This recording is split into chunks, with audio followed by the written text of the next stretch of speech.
وده اللي بحبه في هذا الشعب اللبناني، يتكسر شباكه في يوم من القصف يرجع يعمره تاني يوم. اقوى كلمه اتقالت في جميع النسخ بتاعت مهرجان الجونه، الشباك يتكسر وبكره يصلحوه. كلام كبير صح اللي انا بقوله. تعالى كده نشوف مهرجان الجونه من زاويه مختلفه. في اخر دوره مهرجان الجونه اتباع 22500 تذكره، وطلع 5500 تصريح واعتماد للناس اللي شغاله جوه. يعني احنا بنتكلم تقريبا عن 28000 بني ادم بيتحركوا جوه المنظومه دي في اسبوع واحد. لو جينا شفنا سعر التذكره، فالتذكره العاديه بناء على الدوره اللي فاتت ثمنها 70 جنيه، والاعتماد المهني تقريبا السنه اللي فاتت كان ب 1500 جنيه. يعني لو ناخد المتوسط حوالي 500 جنيه للفرد، اضرب بقى 22500 في 500 تقريبا بتتكلم في 11 مليون وربع. بس الاهم من الرقم ده 28000 واحد، يعني 28000 بيت مفتوح، يعني 28000 اسره بتاكل، يعني 28000 اب بيرجع بمرتب الاسبوع، او مثلا نقول 20000 بما ان مش كلهم رجاله، 28000 او مثلا 25000 ام بتدعي ان الموسم الجاي يكون في شغل تاني زي ده واكبر من ده. يعني كل فستان انت بتضحك عليه في ورابيط بيتنفس. اللي جاي من بره القاهره او من بره مصر اساسا هينزل في فندق، اقل فندق في الجونه الليله بتتكلم من 4000 ل 7000 جنيه. يعني اسبوع المهرجان بيدخل الفندق الواحد ملايين الجنيهات. ضيف بقى الاكل والشرب والمطاعم والمكياج والمواصلات والهدايا واللبس. اللي انا بتكلم فيه ده مش اقل من 60 ل 70 مليون جنيه في الاسبوع. يعني المهرجان ده مش بيكسب، ده بيولعها سيوله جوه البلد. الناس اللي هناك مش بتتصور بس، بتشتغل وبتكسب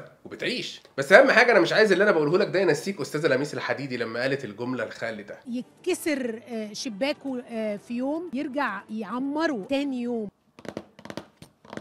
فرنسا فيها مهرجان كان اللي بيزود الاقتصاد الفرنسي كل سنه ب 200 مليون يورو. وفي كندا في مهرجان اسمه مهرجان تورونتو بيدخل 240 مليون دولار كندي، وبيدخل ضرايب 36 مليون. يعني دي مش حفله، انت بتتكلم في صناعه. واحنا عندنا نفس الفكره، بس الفرق ان هم هناك بيحسبوها واحنا هنا بنحسب بعدد الفساتين. انا مش بقول ان المهرجان ده ما فيهوش شو وما فيهوش مبالغات، فيه، بس في المقابل في شغل الالاف الناس وسوق لمدينه كامله اسمها الجونه، وبيدخل ملايين الجنيهات في اسبوع. المهرجان كفكره، مش الجونه تحديدا، بيفتح باب لناس تانية كتير جدا تعمل مهرجانات وايفنتات ومعارض وحفلات تحت اي مسمى يعجبهم. مش لازم يكون مهرجان للسينما يا سيدي، خد الفكره وانت اعمل مهرجان ديني، مهرجان تراث، مهرجان كتب، مهرجان الملوخيه حتى. المهم تشغل الناس. اعتبره ماركتنج يا اخي، اعتبره اقتصاد يا اخي، اعتبره ابوك يا اخي، بس اعمله. حرك الميه الراكده. كل حاجه في الدنيا فيها جانب ايجابي وفيها جانب سلبي. الفستان عمر يوم، بس الفلوس اللي ورا الفستان بتعيش شهور. فلما تيجي تنتقد، انتقد بالعقل مش بالعافيه. ما تبقاش عامل زي الاتوبيس كل ما حد يقف تقف معاه. فتح دماغك شويه، شغل الاله الحاسبه، واعرف ان الجونه مش فساتين، دي فلوس